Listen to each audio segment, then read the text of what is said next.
আমার নাভির নিচের একটা পশমও ফালাইতে পারলি না।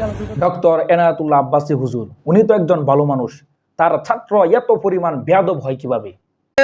একজন খতিব, এরা দেখলে তো মনে হয় ফকিন্নি রিক্সাওয়ালা, তো এইটা কিভাবে খতিব হয় আমার মাথায় ধরে না। যার ভিতরে আদব নাই সে তো বেয়াদব, আর বেয়াদব কখনো সুন্নি হতে পারে না।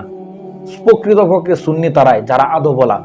কবি বলেন, লাইসাল ইয়াতিম মান মাতা ওয়ালিদাহু ইন্নাল ইয়াতিমা ইয়াতিমাল ইলমু ওয়াল আদাবু।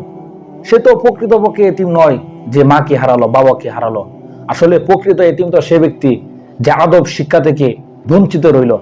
কার শানে কিভাবে কথা বলতে হয়, মুরব্বীদের শানে কিভাবে কথা বলতে হয়, যেই কথা বলার আদবটাই শিখতে পারলো না, সে আবার কিসের সুন্নি? অন্য আরেক জায়গায় কবি বলেন, আজ খুদা কা হি মে তাওফিকে আদব, বেআদব মাহরুমে গাস্তাজ ফজলে রব।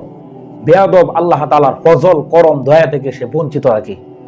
শয়তানও তো তার চাইতে ভালো। শয়তানও আল্লাহ তাআলার সামনে এরকম ভাবে খারাপ ভাবে ব্যবহার করে নাই।